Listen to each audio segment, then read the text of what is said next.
Saludos, muy buenas tardes y bienvenidos a Málaga TV. Ya saben, la edición de los lunes, el programa que abre nuestra programación en directo cada inicio de semana y que se dedica, como es habitual, a tertulia de actualidad política en diferentes ámbitos. Ya lo van a ver a continuación, que vamos a tratar diferentes temas locales, autonómicos, nacionales e internacionales. Un poco de todo, 1 hora y media por delante para que, bueno, pues intercambien nuestros contertulios, que enseguida les voy a presentar, para que intercambien opiniones. También, por supuesto, le invitamos a todos ustedes a participar. Lo pueden hacer a través de nuestras redes sociales, siguiendo, por supuesto, nuestra emisión en directo, y también a través de teléfono. Por lo tanto, desde este momento ya están abiertas nuestras líneas telefónicas para intervenir en directo. Enseguida les presento a nuestros colaboradores. Además, hoy contamos con una nueva incorporación, pero antes repasamos en titulares los temas previstos a tratar.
Ya hemos visto ese sumario, ya estamos de vuelta y saludamos ya a nuestros colaboradores. En primer lugar, pues a nuestra nueva incorporación, que yo espero, si sale satisfecha, que nos pueda acompañar en más programas. Rosario Luque, buenas tardes. Buenas tardes, gracias por invitarme.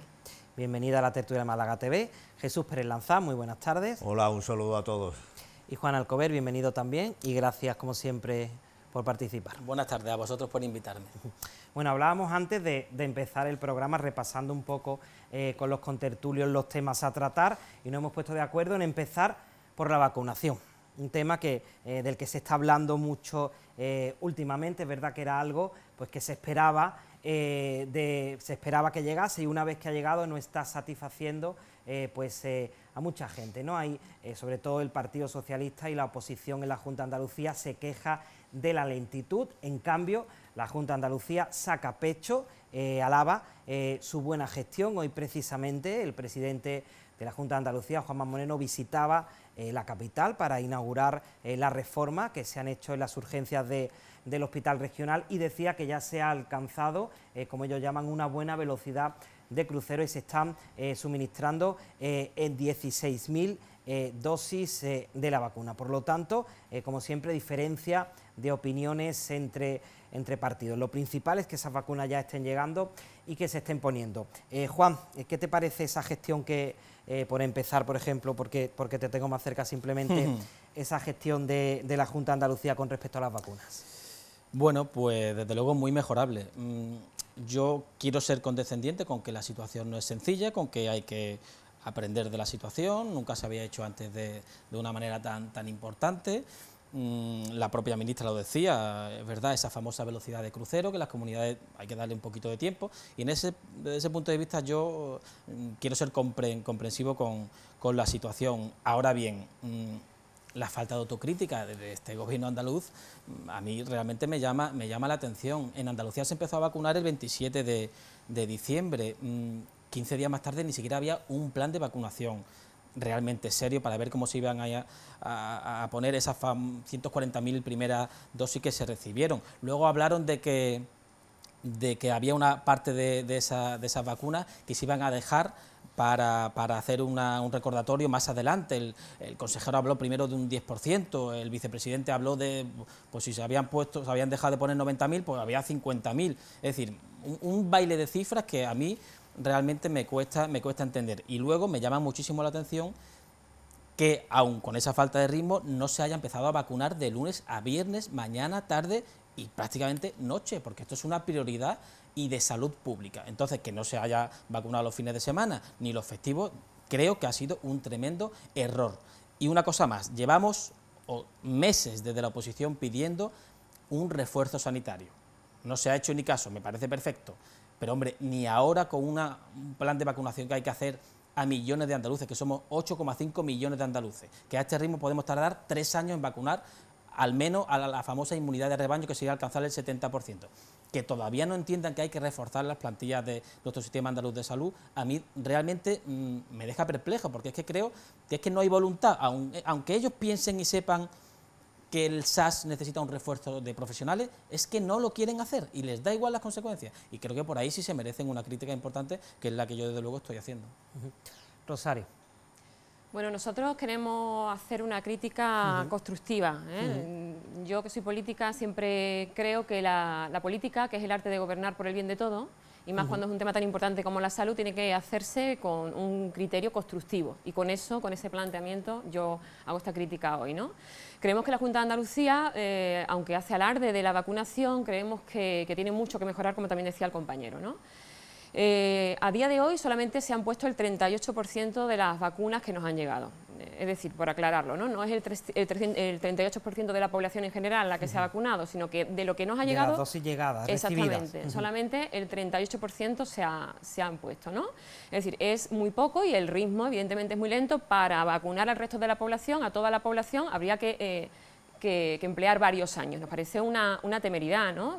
Imagínense la población varios años, ¿verdad?, en tratar de vacunarse, en que toda la población esté inmune ante esta situación. Y más cuando sabemos que además la cepa británica está haciendo especial mella aquí en la provincia de Málaga. De los 22 casos decretados en la provincia de Málaga, en Andalucía, perdón, 11 son en la provincia de Málaga. Por lo tanto, el tema de la vacunación urge y la Junta de Andalucía se lo tiene que tomar muy en serio. Para eso hace falta reforzar las plantillas de sanitarios públicos. No vale solamente con aplaudirle, el aplauso está muy bien, está demostrado que han sido héroes y que lo son. Y por lo tanto necesitan la inversión necesaria para que ese ritmo de vacunación necesario al que también aludía el compañero sea efectivo, pero sin la explotación laboral de este personal, ¿no? Los propios sindicatos de enfermeros hacen referencia al grado de sobreexplotación que hace falta de este personal para que el ritmo sea evidente. Y efectivamente la carga de esto no puede recaer en el personal que tan esfuerzo y tan exhausto está de tanto esfuerzo que ha hecho durante meses. Es necesario, por lo tanto, un esfuerzo y una inversión muy importante por parte de la Junta de Andalucía, que se lo tome en serio, porque está en juego la sanidad y la salud de todas las andaluzas y de todos los andaluces, para que el ritmo sea mayor, y para eso hace falta una mayor planificación, una mejor planificación y una mayor inversión en personal y en la sanidad que todos nos merecemos.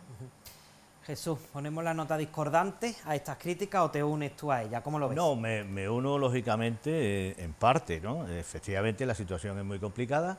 El llevar a cabo toda la vacunación es un proceso que primero de logística, hay que mantenerlo a una temperatura de menos 70 grados, cosa que no es fácil, trasladarlo y llevarlo a los diferentes centros. Luego resulta que tiene que tener una vigilancia porque puede haber reacciones en las personas, es decir, hay una cierta demora, pero con esas dificultades lo que sí se le demanda a la Administración es pues una mayor agilidad y dotación de personal o de infraestructura. Yo sí creo que se puede colaborar con la sanidad privada, porque cantidad de centros que hay privados no pueden ser habilitados para seguir el proceso de vacunación. Yo creo que esto no tiene por qué ser la Administración la única que tenga las claves del proceso de vacunación, sino que también hay diferentes hospitales o clínicas o centros que están perfectamente habilitados para colaborar con la Administración en agilizar el proceso de vacunación. Esta vacuna, la de Pfizer, que es la que estamos hablando, además necesita dos son 2 dosis. 2 shots, ¿no? Sí. Dos inyecciones. De ahí el 20% al que se refería Juan, que la Junta está reservando. Sí, eso por un lado. Y a mí me gustaría que Moderna, que es otra vacuna que parece que también la Unión Europea ha comprado y también se va a distribuir en España, necesita menos grados de enfriamiento, de congelación, y además con una única dosis. En cualquier caso, tampoco la vacuna entendemos que es una panacea que va a acabar con esta calamidad. Va a ayudar, lógicamente, pero científicamente tampoco está contrastado que no puedan surgir, como otras vacunas, como la gripe, que puedan variar cepas o que puedan producir algunas reacciones excepcionales, por lo visto, ¿no?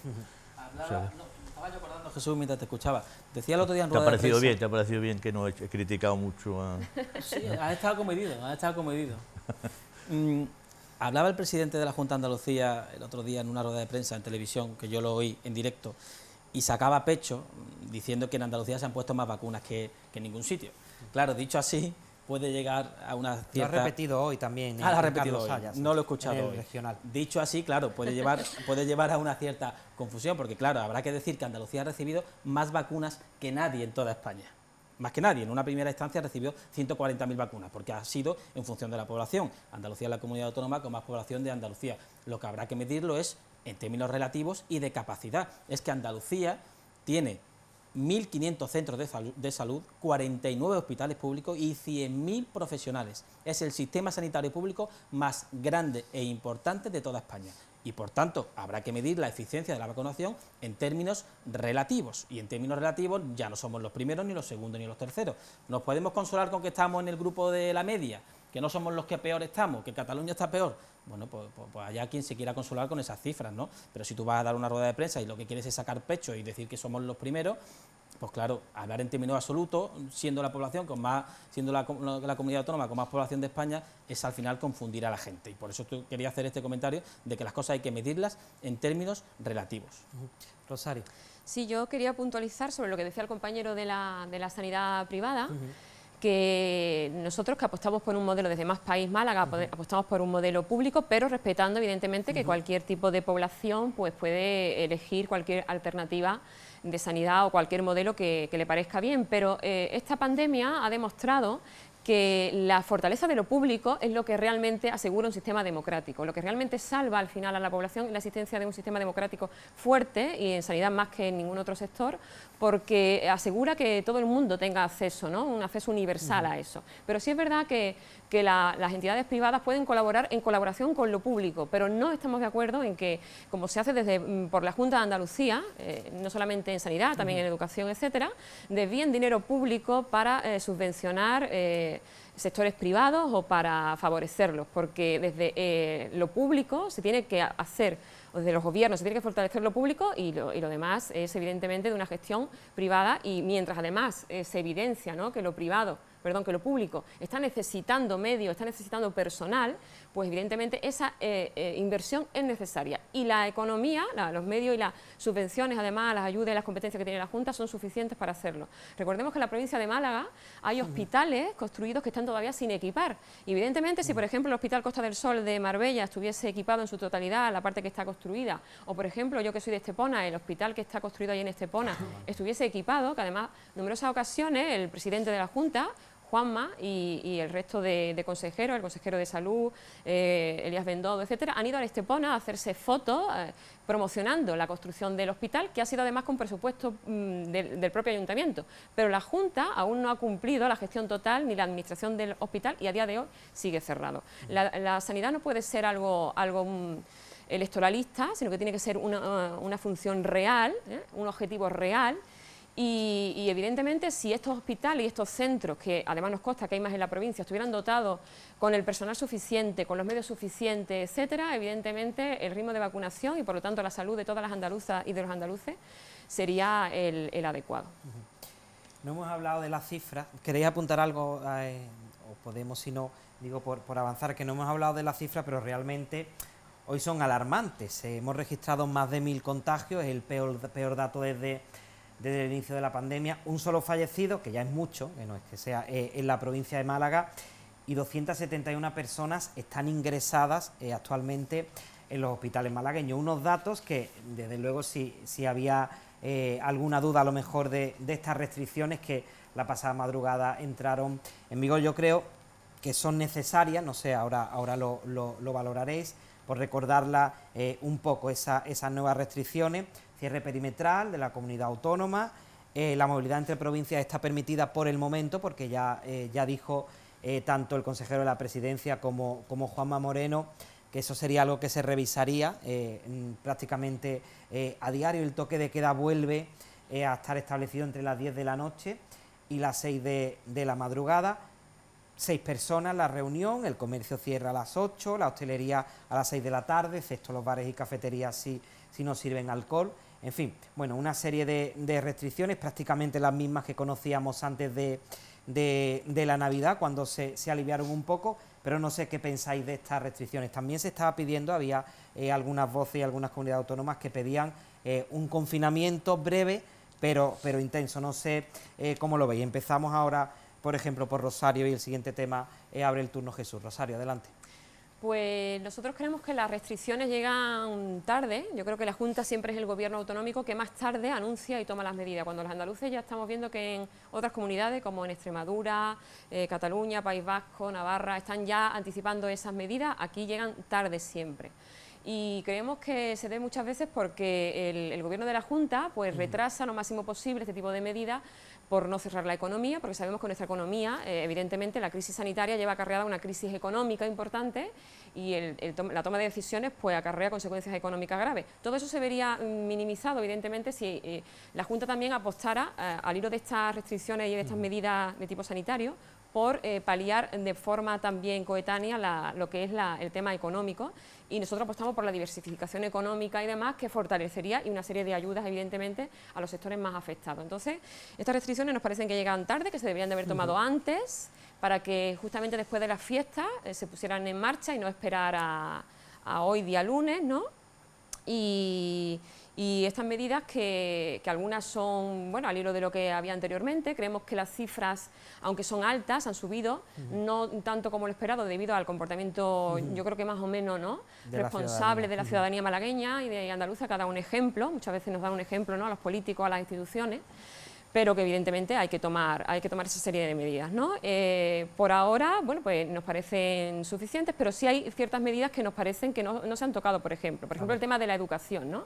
Nosotros echábamos de menos, toda la comunidad educativa de la que formo parte, echábamos de menos en las declaraciones del señor Juanma Moreno del pasado día, pues unas medidas específicas para la educación, y lo que se limitó a decir es que la educación pues tenía que seguir con normalidad. La normalidad, que lo sepa todos los malagueños y las malagueñas que nos están viendo en los centros educativos, es que casi todo el esfuerzo está saliendo de la propia comunidad educativa, sobre todo del profesorado, que está multiplicándose por 4, de las familias, de los niños y más. Yo creo que la Junta de Andalucía, en estas medidas, nuevas medidas con el COVID, pensando en el mes de enero y en las medidas medioambientales que tenemos actualmente, debería de haber puesto en práctica medidas reales para que los niños no se estén pasando malísimas condiciones bioclimáticas en los centros educativos.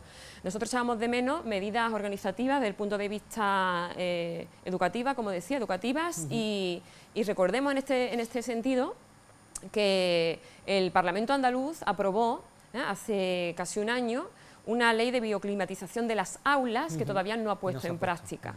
Creemos que la educación es un punto importantísimo dentro de estas medidas, y aparte de estas medidas que proponía Juanma Moreno y la Junta de Andalucía, también echamos de menos que esas medidas vengan acompañadas, como yo decía antes, de unas medidas económicas de ayuda a los sectores más desfavorecidos que van a sufrir con estas nuevas restricciones necesarias por la situación de la pandemia.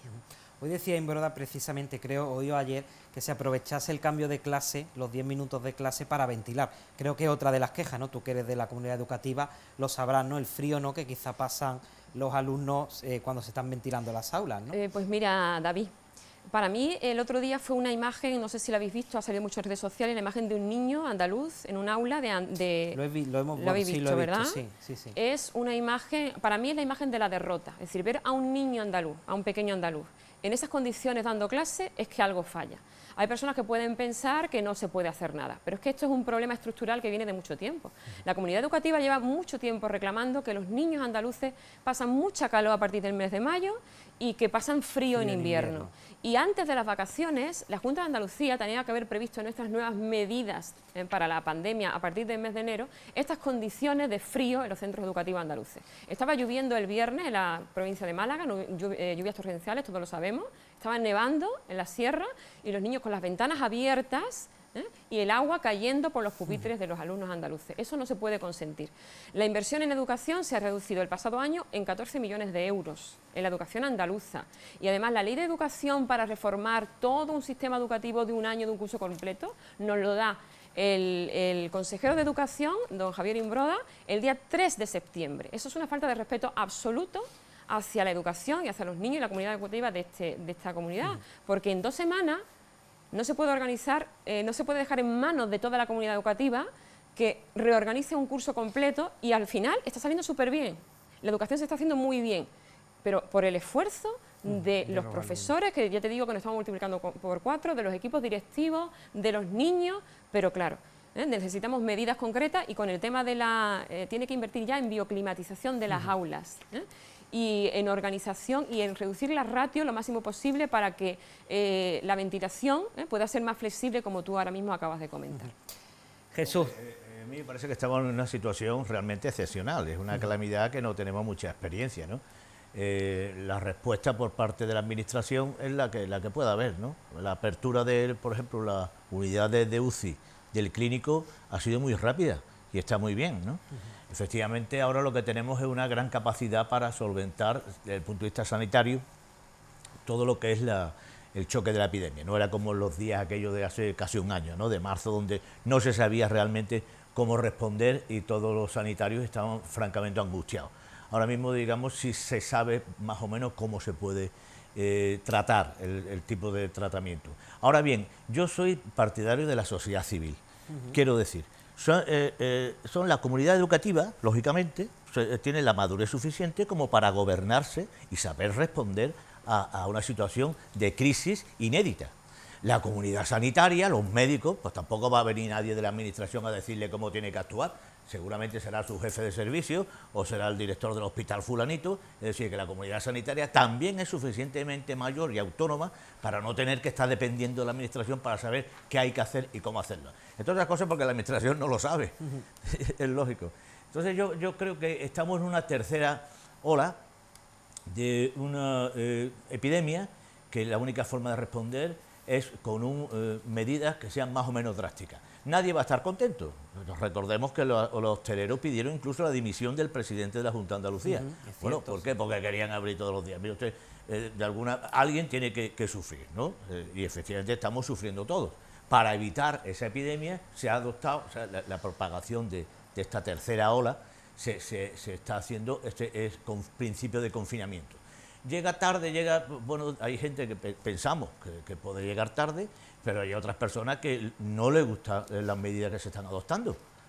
Tú hablas con hosteleros y dices, bueno, nosotros tenemos que cerrar, por no hablar de los hoteles que están cerrados y el personal que está ahora mismo en un ERTE, en una situación absolutamente en el limbo, porque no se sabe qué va a ocurrir, si se van a terminar en Semana Santa o se va a terminar en el verano, y que ahora mismo, si no hubiera los ERTE, subvencionados, por cierto, por la Unión Europea mediante el programa SURE, tendríamos un nivel de paro francamente increíble. Estamos sufriendo una calamidad y yo espero que la respuesta sea de toda la sociedad civil, no solamente de la Administración, sino cada uno debemos de cumplir nuestras propias responsabilidades.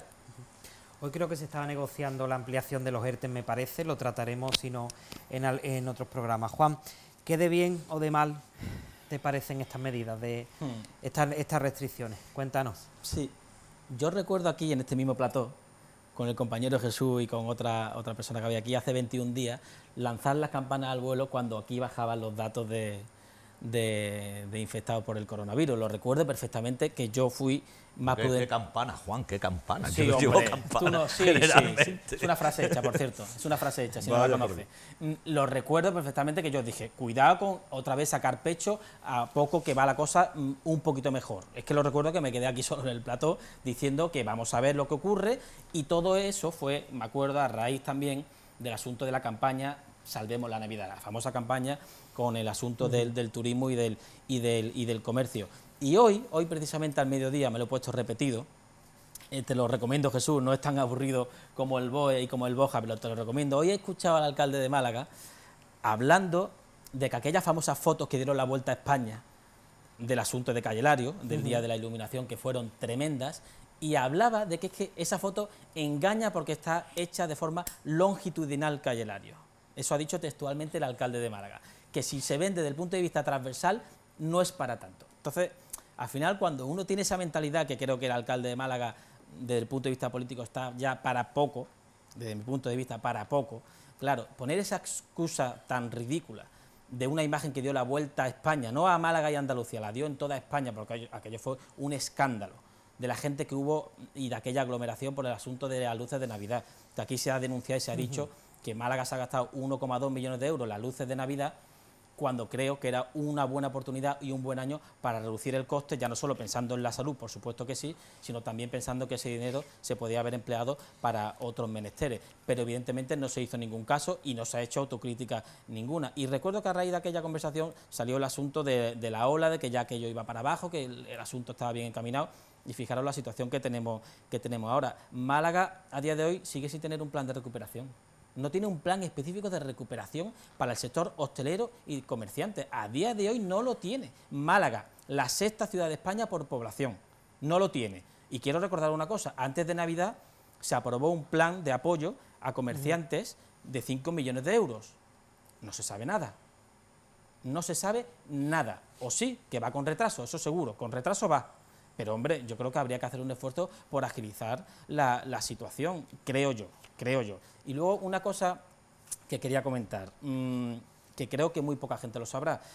La Junta de Andalucía ha comunicado las nuevas medidas para luchar contra el coronavirus, la ha comunicado por audio de WhatsApp a todos los portavoces de la oposición en la Junta de Andalucía, lo cual me parece una falta de respeto a toda la ciudadanía que representan cada uno de los grupos políticos de Andalucía. Yo creo que, dada la seriedad del asunto, mandar un audio de WhatsApp me parece muy poco serio.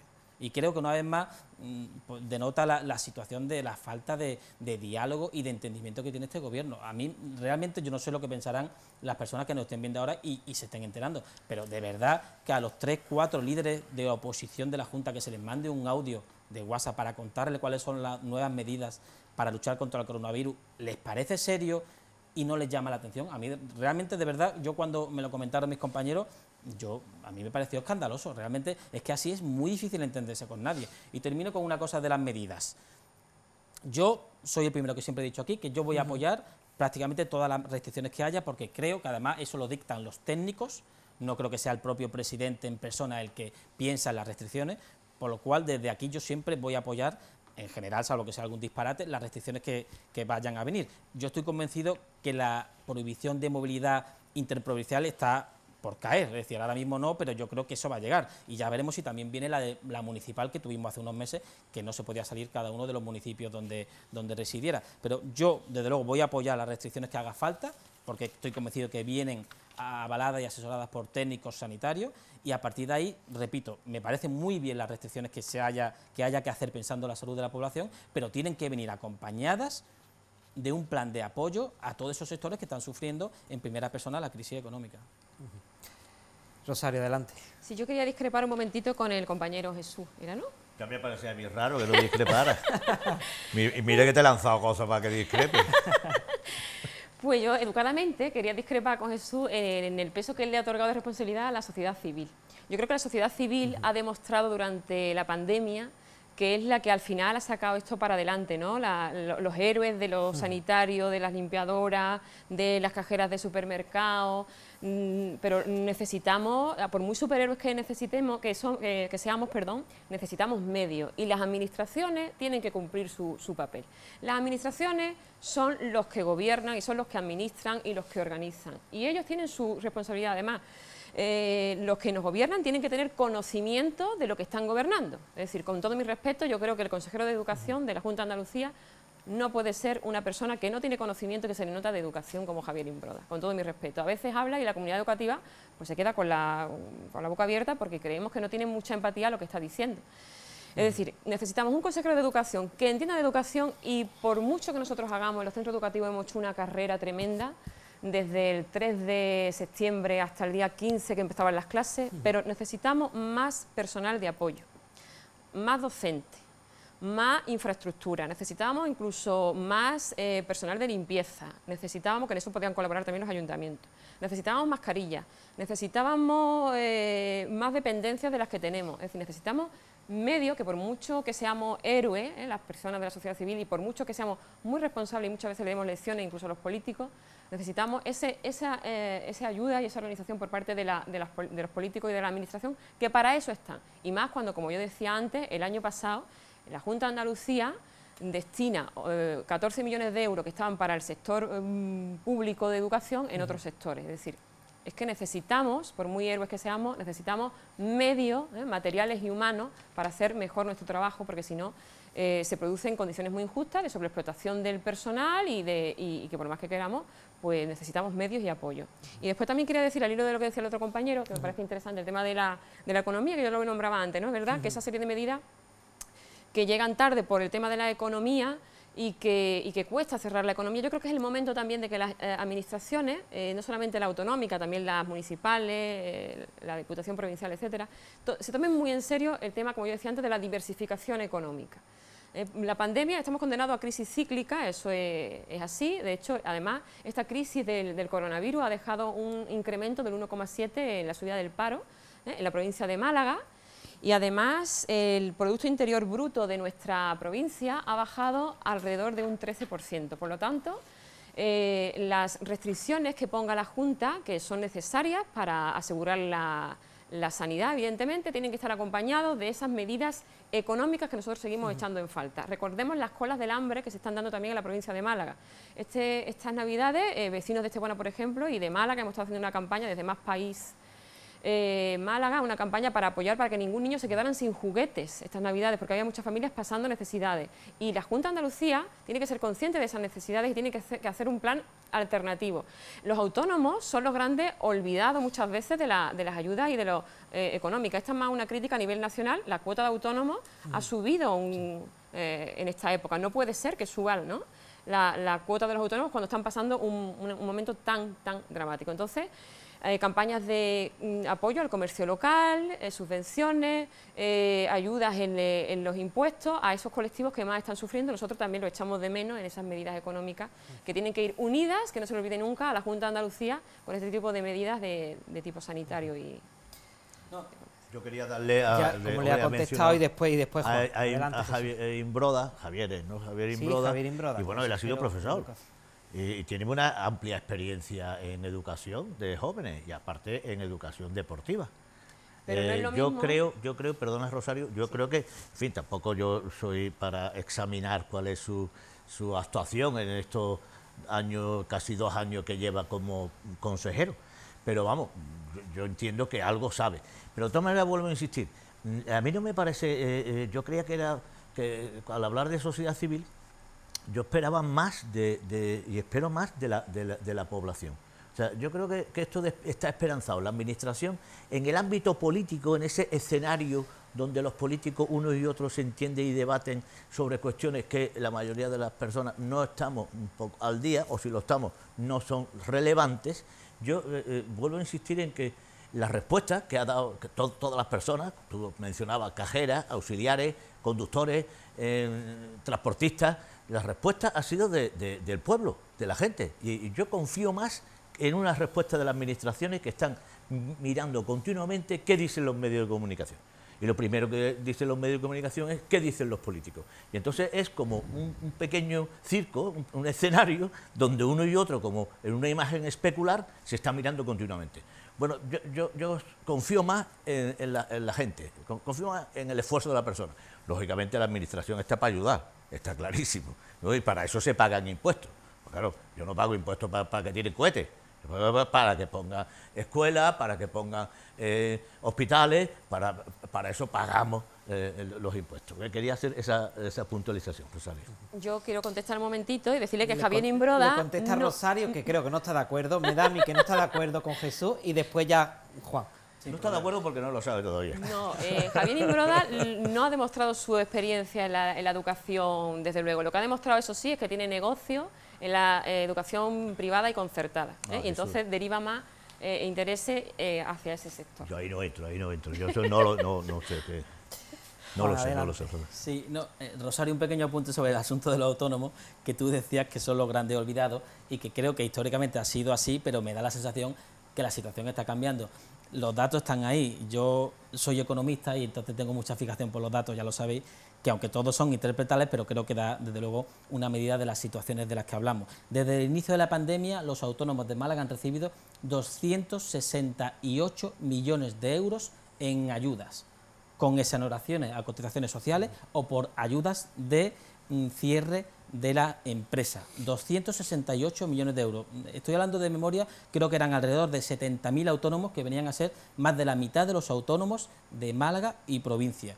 Alguien me podrá decir que no es suficiente, y yo diré que efectivamente nunca es suficiente, pero creo que es una cifra muy a valorar, y yo conozco compañeros o amigos cercanos que se han beneficiado, como es normal, de esta medida, y han cerrado momentáneamente su empresa y han estado cobrando 800, 900 euros al mes. Creo que es un asunto a valorar, repito, siempre pensando que siempre se puede hacer más y que bueno, que habrá una parte de autónomos que todavía se sigan quejando, y que lo que dice Rosario de que se ha subido la cuota a 2 euros, 3 o 4 euros creo que era, o 5, no lo sé, 4 euros, se podía haber evitado, pues seguramente, pero claro, esta subida que es verdad que se podía haber dejado a cero, al lado de la cifra que he dado yo, 268 millones de euros, para los autónomos creo que realmente inclina la balanza a favor de la sensibilidad que ha tenido el gobierno central. Y yo quería decir una cosa del asunto de la educación, del señor Imbroda y de la bioclimatización. Este plan de la bioclimatización que aludía Rosario se aprobó por unanimidad en el Parlamento de Andalucía allá por junio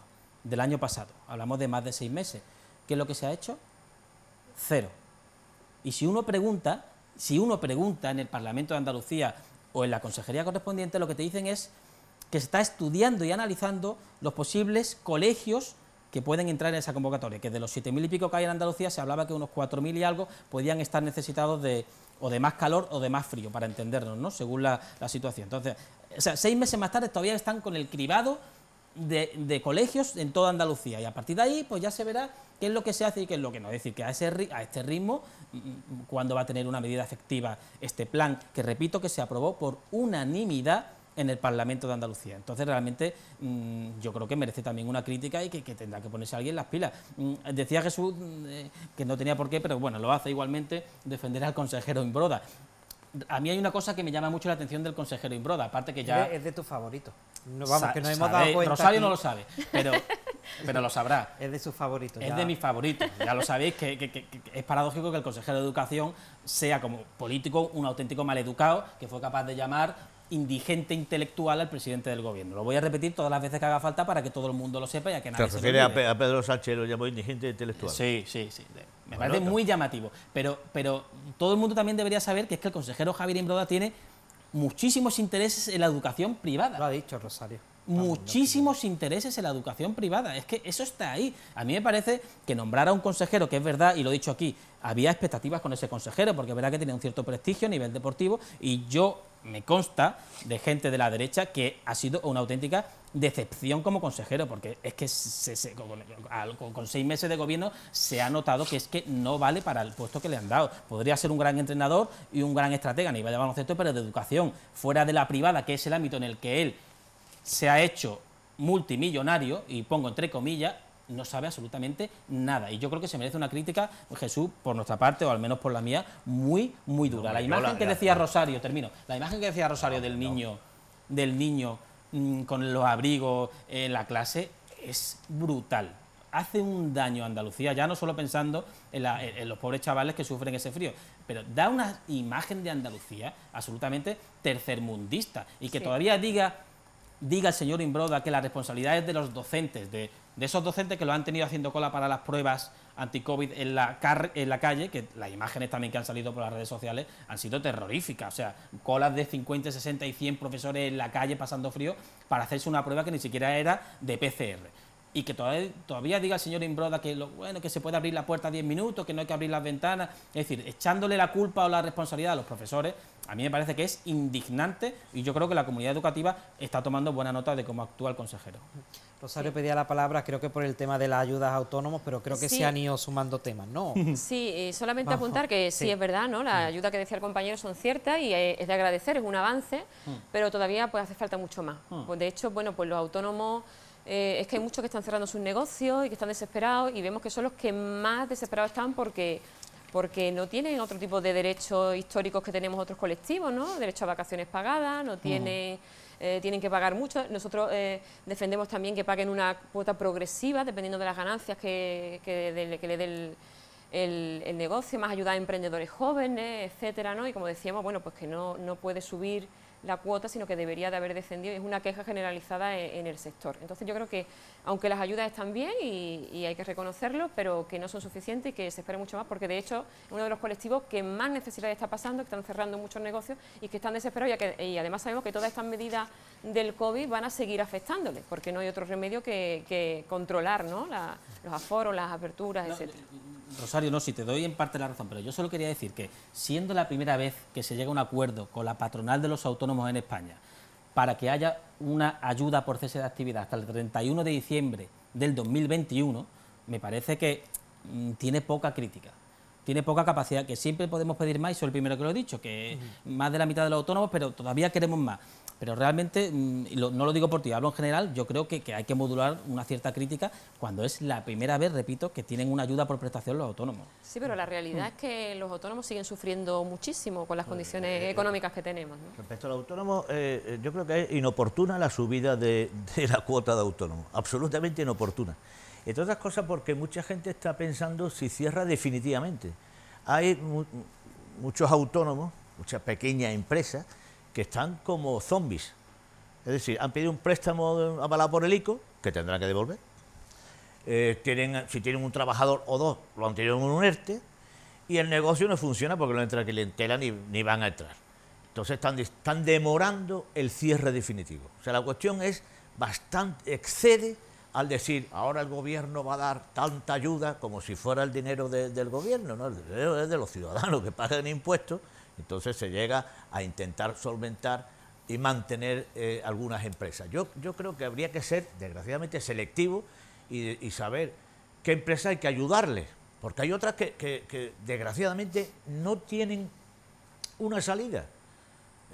3, 4, 6 meses vista, pues si no han cerrado ya es porque se mantienen en una situación de zombie. Pero claro, están pagando alquileres, están pagando cuotas de autónomos, están pagando, si tienen personal, están pagando proveedores y no venden. Bueno, la situación es realmente muy desesperada. Esta mañana he estado oyendo a Rogelio Velasco, el consejero de Economía, foro, sí. y bueno, pues lo ha dicho, ¿no? Crudamente, con los números como economista, pero decir, bueno, no se pueden mantener empresas que no tienen un futuro. Estamos en una situación muy delicada y muy complicada, no solamente por la pandemia, sino también por todo el proceso de digitalización y el proceso de inteligencia artificial y el proceso de robotización. O sea, yo creo que el trabajo se está convirtiendo en un bien escaso. Es decir, que tenga trabajo, últimamente yo entiendo que incluso lo de la renta básica le viene bien a Microsoft y a Google.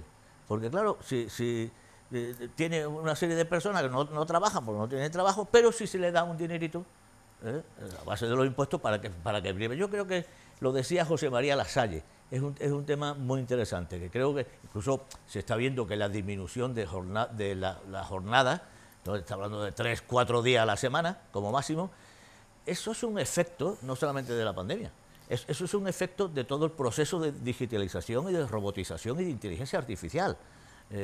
Yo creo que este horizonte es duro, es difícil, pero de alguna manera tenemos que gestionarlo. Las personas, yo no confío mucho que lo gestionen las administraciones, ni el gobierno central, ni el autonómico, ni el local. Juan va a contestar. Rosario también quería apuntar algo. Os pido brevedad, que tenemos a alguien esperando al otro lado para atender la llamada. Juan, Rosario, y vamos a la llamada. Por apuntar un nuevo frente, hablando de los autónomos y las empresas, los grandes olvidados, los pobrecitos, yo quería dar un dato. Más del 5% de las empresas a nivel de España que han presentado ERTES han hecho trampa. Ahí están los datos de las inspecciones fiscales. Hablamos de 3 o 4.000 empresas que han sido ya sancionadas y otras 20.000 que van a ser sancionadas seguramente por hacer trampas con el asunto de los ERTEs. Quiero decir que también, bueno, tomamos en cuenta este dato. Me parece muy negativo que haya cerca de un 6-7% de empresas en España que, aprovechando este asunto de los ERTE y de la ayuda del Estado, hayan querido engañar y hacer trampas, y evidentemente, bueno, ahí están las inspecciones de trabajo que espero que pillen a todos los empresarios fraudulentos, que ya os digo que son mínimos, pero que creo que es una cantidad relativamente reseñable, ¿no? Un 6 y un 7% de todas las empresas que han solicitado ayuda se han inventado o han hecho trampas con la ayuda de los ERTE. Me parece muy llamativo y quería también ponerlo ahí encima de la mesa. Brevemente, Rosario, por favor, y atendemos la llamada. Sí, al hilo ya de lo que decía el compañero, yo creo que los ERTE, aunque siempre dentro de cualquier acción siempre hay un punto negativo, no somos perfectos, dentro de cualquier colectivo, de cualquier medida hay gente que lo hace mal, pero nosotros también desde el punto de vista de una política constructiva, que yo no soy del partido del gobierno, de ninguno de ellos dos, pero creo que los ERTE es una medida mucho mejor que los ERE de hace 10 años, que son más positivos y evita pues dejar a muchos trabajadores ya definitivamente despedidos. Y con respecto al ingreso mínimo vital, yo discrepo mucho con Jesús en este sentido. Creo que es maravilloso, ¿no?, que el Estado, y eso sale de todo, y que el Estado dé una ayuda, un resorte a esas personas que más lo necesitan, y más en estas circunstancias, pues creo que es un ejercicio de democracia y de igualdad y de solidaridad, que el pueblo español es así. No creo que... A lo mejor me he explicado mal. Lo que te quiero decir es que Bill Gates y Google van a favor de la renta mínima, la renta básica. Bueno, también van a favor de muchas otras cosas, pero sí, en este caso, si es beneficioso... En este caso le viene bien decir, bueno, estamos robotizando con la inteligencia artificial toda la producción, va a haber mucha gente en paro. ¿Qué es lo mejor? Pues pagamos, que lo pague el Estado. Y otra puntualización, los ERTE vienen del año 75. Sí, pero no es un invento actual, ¿eh? Ya, pero que ahora se están poniendo en práctica, que hace 10 años estuvieron los ERE. Se ha puesto en práctica siempre, vamos, yo soy abogado laboralista y he llevado ERTE. Hace 10 años eran los ERE los que más se hacían, no se escuchaba tanto la palabra ERTE como ahora, que es una cosa que convive con nosotros diariamente. Y después el tema yo creo que eso, que el Estado es un organismo que debe ayudar a la ciudadanía, que debe de garantizar la igualdad, y que el salario mínimo vital va en ese sentido. Y después la jornada que decía el compañero también, 4 días laborables, que es una propuesta de Más País que nos parece muy positiva y que es una medida para también generar más trabajo, para que se reparta el trabajo, con más horas libres. No solamente aumenta la calidad de vida, sino también el consumo y también el movimiento económico, y además también ayuda a una cosa muy importante, no nos olvidemos de la igualdad, del feminismo, también de una sociedad más justa, y entonces para la conciliación familiar, también para hombres... Vamos a atender ya la llamada. No, iba a decirle, Rosario, y cuidado, parece ser que puede aumentar la productividad del trabajador, sí, según algunos estudios. Me parece interesante. Porque lleva ya demasiado esperando. Buenas tardes. Hola, buenas tardes. Buenas tardes. Buenas tardes. ¿Cuál es su nombre? Claudio. Pues Claudio, adelante. ¿Qué nos quiere contar? Díganos. Yo solamente voy a decir una cosa y muy cortita. Venga, vamos allá. Hay que tener muy mala leche y tenemos malas raleas para que suba en plena crisis con la que está cayendo, que nos suba la luz un 27%. Eso es mala leche. Con la nevada que está creyendo, todo el mundo confinado en sus casas, no puede salir a la calle y nos suben el gas y la luz, solamente el día de Suecia. Este gobierno debían de meterlo en la cárcel. A eso no hay derecho. A sacrificar a un pueblo que se muera de hambre y de frío. Muchas gracias. Gracias, Claudio. Es precisamente el siguiente tema que lo tengo aquí preparado, porque así estaba en el sumario. La subida de la luz, ya lo ha dicho Claudio, la luz subió la semana pasada, ha subido hoy, mañana está previsto, según los datos que yo tengo aquí, que suba también un 2,18%, mañana martes alcanzará los 84 euros, y por hacer un poco, en lo que va del mes de enero ha subido ya un 35,8%. Jesús, tu turno. Bueno, en yo este creo, caso. ¿Qué vale, te parece? Efectivamente, a mí me parece un acto demagógico. Y gracias a Claudio, no sé si le he dado la gracia con la luz. Gracias, Claudio, por llamarnos. Me parece un acto demagógico haber hecho campañas electorales diciendo que las eléctricas tienen que dejar el beneficio y tiene que ser público, que tiene que bajar la electricidad cuando gobierna un partido, y cuando están gobernando otros partidos, pues nadie dice nada. El problema de la eléctrica es muy complicado. Endesa era una entidad pública que se constituyó en el año 44, es de la típica empresa del INI, del Instituto Nacional de Industria, que fue desmantelado completamente. Esto empezó a privatizarla Felipe González, la continuó privatizándola Aznar y la remató Zapatero, con una operación muy complicada. Ahora bien, de las facturas de la luz, cerca del 30% son de impuestos y alquiler de registradores, ¿cómo se llaman? De contadores, ¿no? Bueno, ¿por qué se tiene el 21% del IVA? Que va además sobre un impuesto específico sobre la electricidad. O sea, tú pagas impuestos sobre impuestos. Bueno, a mí la verdad es que me parece excesivo. ¿Qué respuesta tenemos de la Administración? Pues ninguna. Parece que las eléctricas pues tienen este dominio, porque hablamos de Endesa, pero Iberdrola era privada, Unión Fenosa era privada, había muchas pequeñas eléctricas, en la provincia de Málaga incluso, que eran privadas y cumplían sus funciones de suministrar la luz eléctrica. Ahora mismo me parece que no hay ninguna respuesta por parte de la izquierda en general, por llamarlo de esa manera, a decir por qué no se puede bajar la luz. He visto también algunos tuits de Monedero y de Íñigo Rejón, no, pero casi, lo veré ya mismo. No, pero casi, ¿no? Que sí, lo veré ya mismo. Donde dice, el ala liberal del gobierno impide que bajemos la luz. Como el alma, dice, el alma liberal del gobierno, o sea que el gobierno tiene dos almas. Una, la de Podemos, que es beatífica, son santos, son maravillosos, es algo superior al resto de los humanos, que están en el gobierno, pero por obligación, que dura cruz están llevando en el gobierno. Y ahora cuando el gobierno no hace nada para bajar la factura de la luz, ahora la culpa la tiene el otro.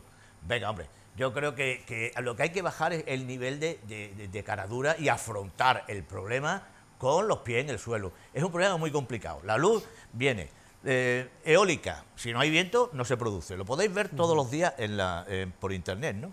Fotovoltaica, térmica, de gas y carbón, que produce CO2, que es un problema, y la nuclear. La nuclear fue un tema que se acabó con él. Francia tiene 60 reactores nucleares. La empresa pública EDF de electricidad es pública, la EDF, Electricidad de France, y tiene 60, como digo, reactores nucleares. En España eso se acabó. Y toda la tecnología que conllevaba hacer una central nucleares, que es cierto, son seguras, pues la tienen o bien los coreanos a través de la Westinghouse americana, o sea, Corea del Sur, y los franceses. Pero es un tema ya tabú por lo visto, a nivel internacional. ¿Qué es lo que pasa? Pues que diariamente, si no hay fotovoltaica, porque está todo nublado, si no hay viento, pues resulta que tiene que ser a través de combustible de gas. Y ha habido problemas de suministro de gas, porque recordemos que España no tiene gas y el carbón es muy residual. Entonces, ¿cómo se mantienen esa electricidad? Yo creo que ya hay que superar un poco de lo público y lo privado. Esto es un tema exagerado. Entonces, es que aunque sea público, seguiremos teniendo el mismo problema. Pero en fin, remato lo de Claudio, que decir, sí, qué poca vergüenza hay que tener para no decir nada cuando la luz está subiendo más que nunca. Y cuando estaba en la oposición sí lo decías, ¿no? Creo que te van a dar por los dos lados, me parece, Jesús. Bueno, a mí no sé si empezar por Juan o por Rosario. Por favor, Rosario, adelante. Es su primer día, hoy seremos generosos. Gracias. Rosario. Que, bueno, yo coincido con el compañero en que el gobierno progresista debería de hacer algo, porque esto es inadmisible, evidentemente, que en esta ¿Qué está haciendo, Rosario? Yo ahora te lo voy a contar. Yo ahora te lo voy a contar a ti y a todos los telespectadores. Pero más que datos, ¿no? Queremos acciones concretas que lo note la ciudadanía, ¿no? No puede subir la factura de la luz en una situación tan grave económica como la que tenemos, y más en el momento en el que más frío se está pasando en España, con bueno, con Filomena, ¿no? Con Filomena. Este frío, en familias que... Hay personas que, como decía antes, en España, en nuestros pueblos, aquí al lado, hay colas del hambre. Es decir, gente... Yo cuento una cosa personal. El otro día fui a un comedor social de Estepona a llevar los juguetes de estas Navidades y me encontré un amigo mío que yo conocí de toda la vida y que le pregunto, ¿y cómo está? Y claro, me dice, aquí estoy. Me entró una pena tremenda. Es decir, personas que no te imaginas están en las colas del hambre pidiendo para comer. La luz es lo mismo. Y además, como todos los derechos los tiene, es decir, no es por atacar al sector privado, ni mucho menos. Evidentemente, el sector privado es necesario, hay que respetarlo, y las grandes compañías también tienen un importante papel en la economía de un país. Pero no puede ser que los intereses de las compañías privadas, del gran oligopolio de la luz, avasalle al consumidor.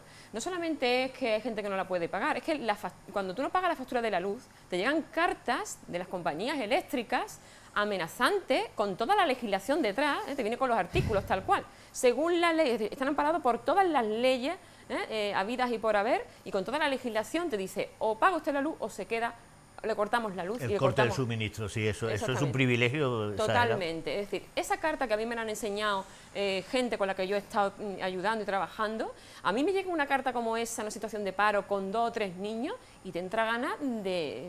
porque el índice de suicidio tampoco se habla en épocas de crisis y aumenta muchísimo con respecto a los afectados y a las familias, lo entiendo, pero que te entran ganas de hacer cualquier locura, porque son amenazantes y con toda la ley detrás. Y tú eres un pobre ciudadano como el que acabamos de escuchar, este vecino, que está sufriendo y por eso hablan con tanta vehemencia, están sufriendo, ¿no? Entonces, tienen que poner las medidas necesarias que la Constitución, que la ley, que el Parlamento tengan a la mano para controlar este tema. El mínimo de la factura de la luz, el fijo, es enorme. Otro compañero mío me decía, pero ¿te das cuenta que yo por ejemplo, estoy todo el día pagando las luces, cuidado, no apaga esto? Y al final, si siempre tiene un dinero de luz, aunque ahorre, si es que el fijo es enorme, ¿no? Es decir... nosotros además, Más País ha solicitado la comparecencia de la ministra de Transición Ecológica y del ministro de Consumo, que por cierto es malagueño, Alberto Garzón, al que yo desde aquí pediría que en concreto que hiciera algo más por los malagueños, aparte de tuitear su opinión sobre la corona. Y por las casas de apuestas, que es otro tema interesante, que hay cerca de los institutos de todos los pueblos, que hay que hacer algo efectivo ya. Tienen subvenciones también estas casas de apuestas, muchísimas por parte del Estado, y eso es algo pues inadmisible. Entonces, tienen que hacer algo real. A mí no le quiero echar la culpa ni a uno ni a otro. Que se pongan de acuerdo, están en un gobierno de coalición. Si discrepan, es normal también. Yo no critico eso. Es normal que si son de grupos diferentes, que hayan discrepado. A mí no me parece eso una cosa escandalosa. Se respeta. Que se pongan de acuerdo, que son un gobierno progresista. Yo ya decía desde el principio que mi interés no es ir en contra de nadie, sino una política constructiva, y que hagan lo que tengan que hacer para que las familias de este país no sufran esta enorme injusticia con respecto a algo tan básico. No se puede especular tanto con bienes básicos, porque entonces dejamos a la población entre la espada y la pared, ¿no? Algo se tiene que hacer. Y yo estoy convencida de que el que legisla lo puede hacer. Algo pueden hacer seguro. Juan, ¿por dónde empezamos? Voy a ser muy clarito en el titular que voy a dar. A día de hoy, o de ayer, los españoles pagamos un 40% menos que hace 2 años en la parte energética del recibo de la luz. Repito, un 40% menos. Ahora bien, evidentemente hay que asumir que la transformación del sistema energético aún no ha concluido, y este gobierno ha dejado muy claro su apuesta por la energía verde, es decir, lo que es sobre todo la parte del sol y la parte eólica. Eso lo ha dejado muy claro. A su vez, ha cerrado alguna central de gas, y luego es verdad que también en el horizonte está cerrar de forma indefinida el asunto de las centrales nucleares, que a mí me parece un tema muy interesante que decía Jesús. De verdad, yo estoy muy abierto a ese tema, porque fijaros, nosotros en España tenemos, o en un día cualquiera, en un año cualquiera, 8.760 horas de sol. Las centrales nucleares nos dan 8.000 horas de energía asegurada.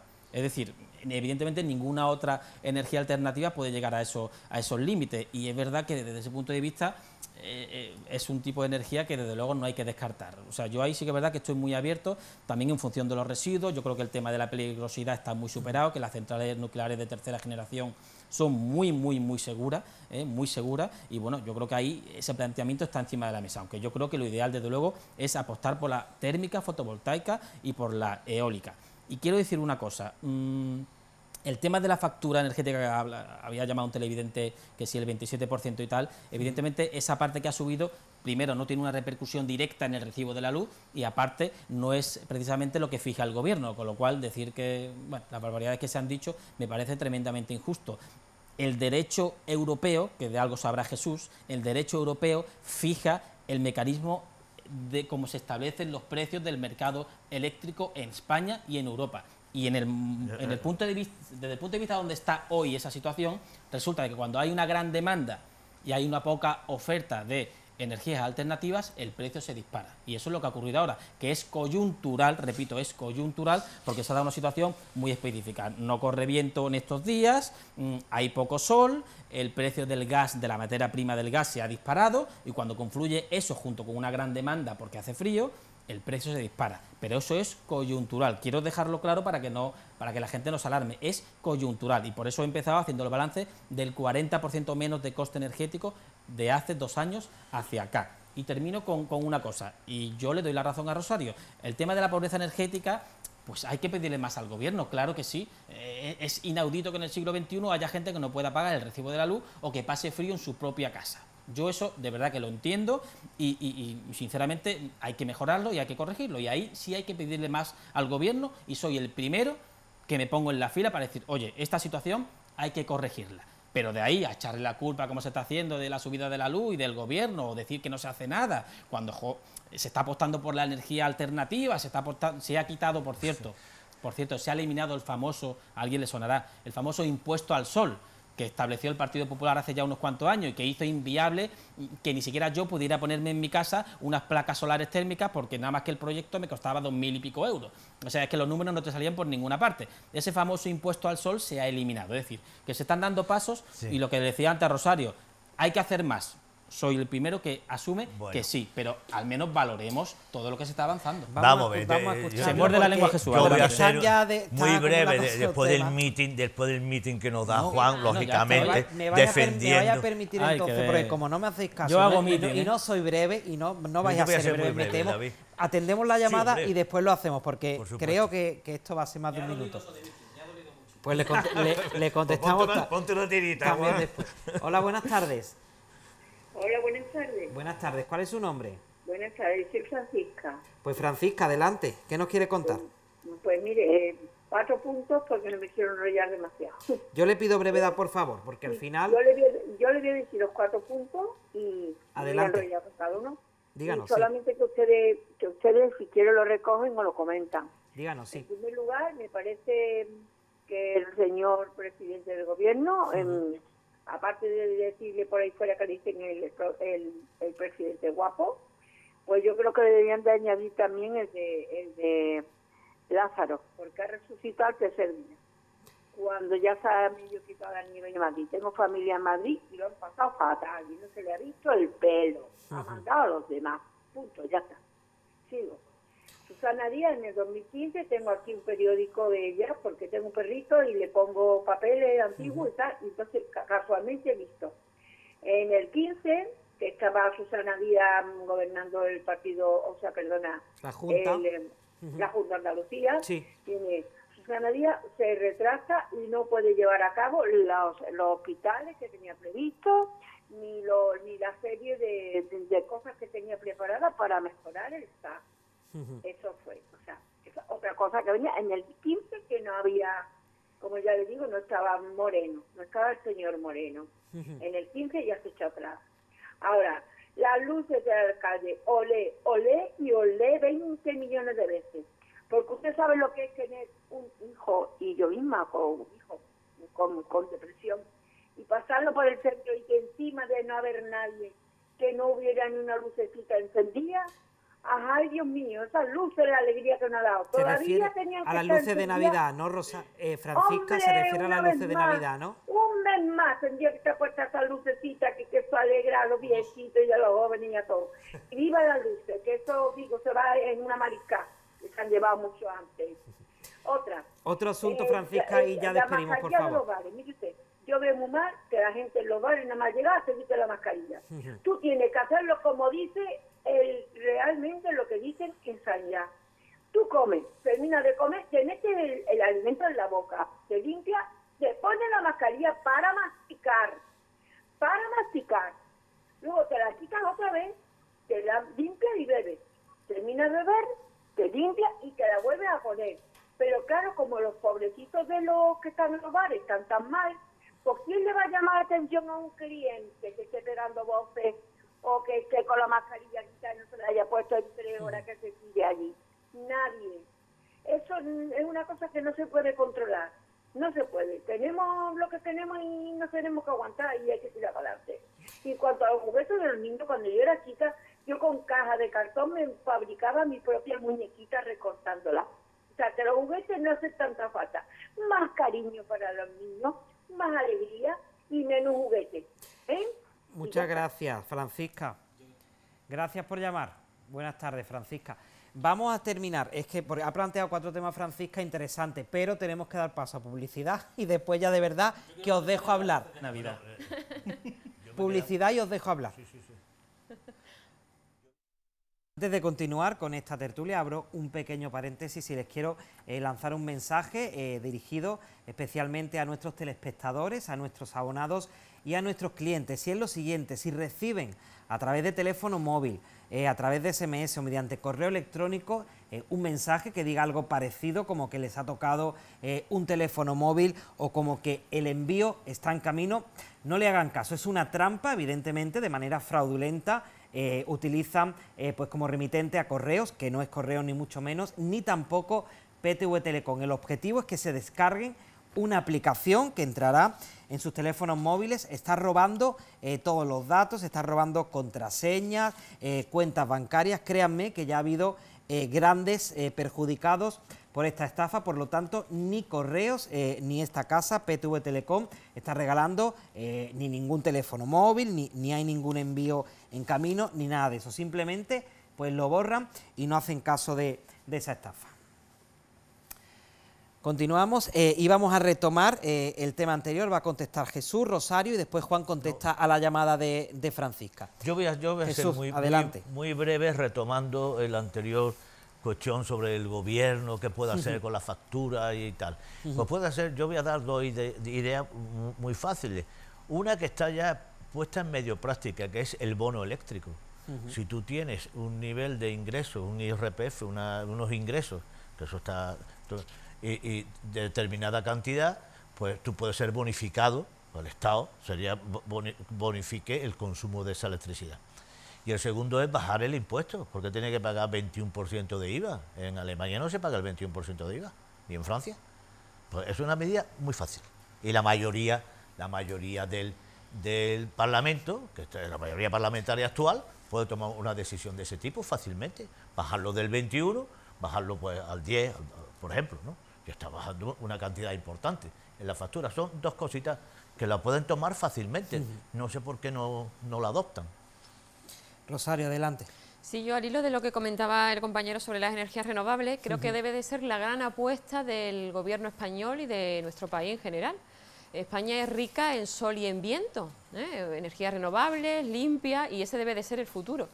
De hecho, a mí no me cabe en la cabeza que ningún país rico en petróleo desaprovechara su petróleo, ¿no? Pues en España, ¿por qué no son los sectores pioneros en los sectores de las energías renovables siendo ricos en este tipo de energía?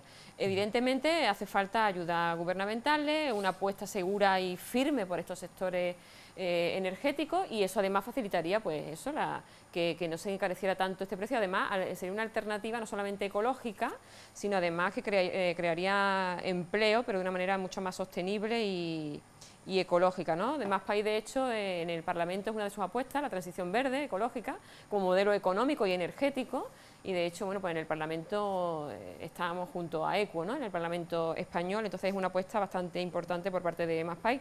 Solamente quería puntualizar eso. Nos hablaba Francisca, Juan, por recapitular, bueno, decía una crítica al gobierno socialista a todos los niveles, a Pedro Sánchez, por la gestión de este temporal. También criticaba a Susana Díaz por los hospitales. Hablaba de un tema también interesante y que me consta que hay más gente que lo piensa, el tema de la hostelería, de estar todo el tiempo con la mascarilla, pero creo que Juan quiere referirse al tema de las luces de Navidad, ¿no? Sí. Adelante. No, es que estaba yo pensando en lo que ha dicho Francisca.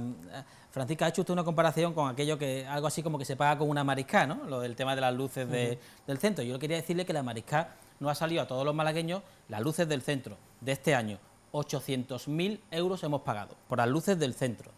Yo lo que he propuesto, o lo que he dicho, o lo que he criticado, es que no es dejar la calle Larios a oscuras, ni todo el centro a oscuras, sino que creo que se podría haber reducido de una forma importante esa factura que hemos pagado para la iluminación navideña, Y ese dinero, o una parte de ese dinero, de esos 800.000 euros del centro o de los 1,2 millones de euros de toda la ciudad, incluidos los 11 distritos, creo que se podría haber dedicado una parte de esa cantidad a otro tipo de ayudas sociales que sí lo necesita la gente.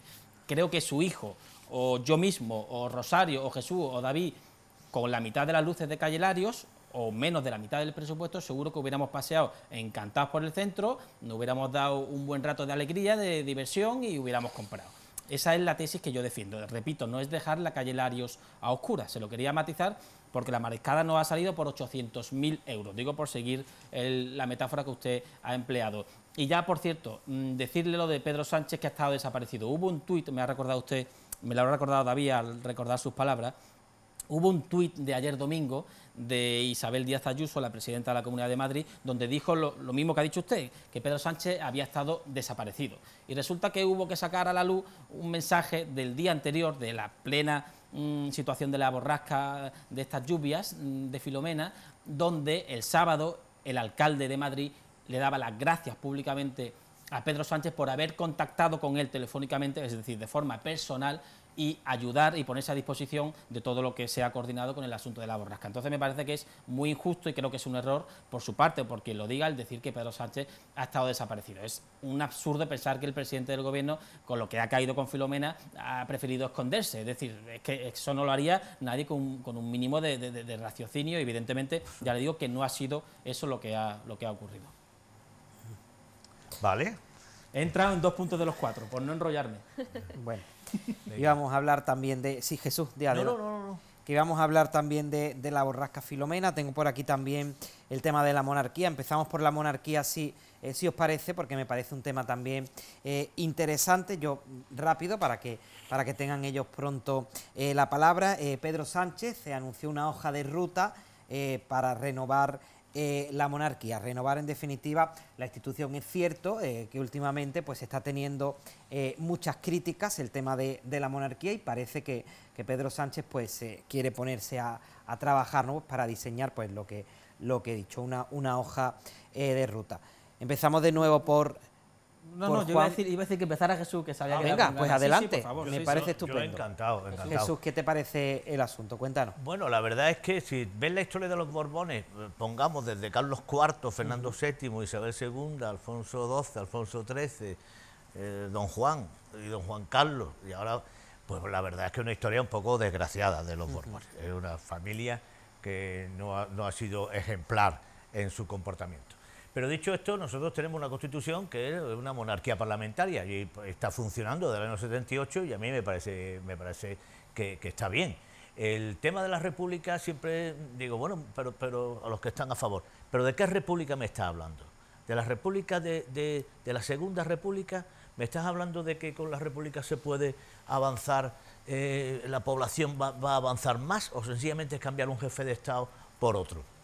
No gastará más como el presidente de la República Italiana, que tiene unos presupuestos de 300 millones de euros frente a los 7 o los 9 que tiene la Casa Real. Pero bien, dicho esto, sí me parece oportuno la coletilla esta de que el rey es irresponsable. Eso arranca desde la Constitución de 1812. Si leéis todas las constituciones, 1812, 1837, 1845, 1869, 1876, 1931, con el presidente del gobierno ya de la República, no. Pero y la del 78 siempre dice que es el rey es irresponsable. Yo creo que el alcance de esta irresponsabilidad hay que delimitarlo. O sea, cuando haya delitos, pues no puede ser que tenga violencia de género y que sea irresponsable. Eso no cabe en la cabeza, ni en los redactores de la Constitución cabía. Pero claro, yo entiendo que no es oportuno ahora mismo modificar la Constitución, desde mi punto de vista. Entrar en una modificación total y absoluta de modificar la Constitución, porque no sería solamente esto, sería también lo de preferencia del varón respecto a la hembra, ¿no?, en la sucesión a la corona. Mujer y hombre. A mí me parece que eso es antiguo, ¿no?, y que es una cosa que habría que... Pero claro, yo no estoy por modificar la Constitución en estos momentos. Lo que sí estoy de acuerdo es que el Tribunal Constitucional sí puede hacer una interpretación de cuál es el alcance de la responsabilidad de la corona. Será en los actos que como tal corona, como tal rey, lo lleve a efecto, pero no en su vida privada. O sea, si comete delito contra Hacienda o comete delito de homicidio o de con violencia de género o fraude, pues no le puede alcanzar esa irresponsabilidad. Y creo que lo puede delimitar bien el Tribunal Constitucional, posiblemente con una petición que haga un juez de instrucción o un magistrado de la audiencia solicitando una cuestión constitucional al propio Tribunal Constitucional. Esto sí me parecería que sí se puede abordar ya. Esa es mi opinión. Pues Rosario, adelante. Bueno, pues yo me declaro republicana. Y para empezar ahí, ¿no? Y creo que en España tenemos un problema grande, y es que el ser republicano es una tendencia ideológica tan respetable como cualquier otra en el mundo democrático. Es una tendencia política, además, que es el modelo político de la primera democracia del mundo, que fue la de Estados Unidos, que por cierto el asalto al Capitolio, ¿no?, está amenazando ahora este sistema democrático, que se inicia con la Declaración de Filadelfia en 1776, el Tratado de Versalles en 1783, perdón, y es una república, es decir, no hay que tenerle miedo a la república. En España creo que hay un problema de que está un poco demonizado el ser republicano, ¿no? El ser republicano es una tendencia ideológica tan legítima como la monárquica. Yo, desde el respeto a la monarquía y a los monárquicos, por supuesto, siempre defiendo también que hay personas en España, hay una población que es republicana como en todas partes del mundo. Y no solamente Estados Unidos, una república, también son otros países tan importantes como Alemania, Francia, Italia, etcétera. La república pues tiene sus defectos y sus virtudes también como cualquier otro, pero para mí es el modelo más adecuado para una democracia porque se basa en la elección del jefe del Estado. Hoy en día, en pleno siglo XXI, nada es hereditario, ningún cargo es hereditario. Creemos más en la meritocracia, etcétera, ¿no? Entonces, yo creo, según principio, que el jefe de todos los españoles debe ser elegido por los españoles y según los méritos que los españoles crean conveniente. Y al hilo de lo que decía el compañero, bueno, pues el presupuesto del jefe del Estado se podría también establecer en una reforma constitucional, ¿no?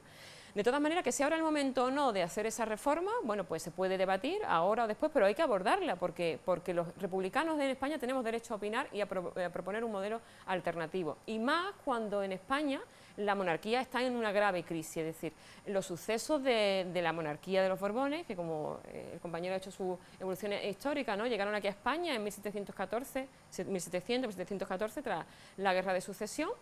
Venían de Francia, herederos de Francia. En Francia hoy en día hay una república y los Borbones siguen aquí. Y más cuando su conducta muchas veces es intachable, no es intachable precisamente, no, al contrario, ¿no?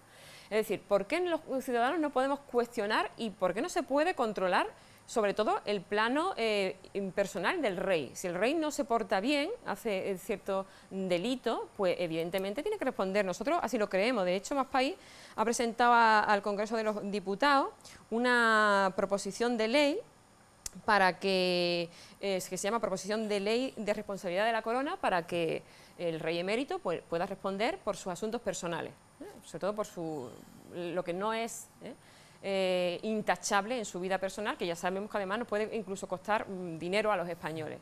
Por lo tanto, nosotros creemos que el rey debe de responder. Nos ha parecido muy mal que huya, que se vaya además a una dictadura, como una zona de dictadura como en los Emiratos Árabes, y que no responda por lo que nos pareció un poco bochornosa esa huida, ¿no? Tenía que haber respondido ante los españoles, y así creemos que debe de hacerlo ante la ley.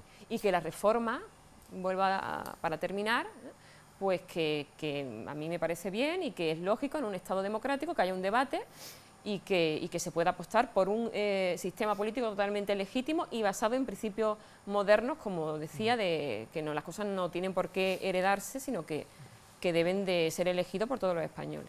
Juan, tu opinión. 5 días antes del discurso de Navidad del Rey, 5 o 6 días antes, menos de una semana, Moncloa recibió el borrador del discurso del Rey, que creo que fue un gesto a valorar.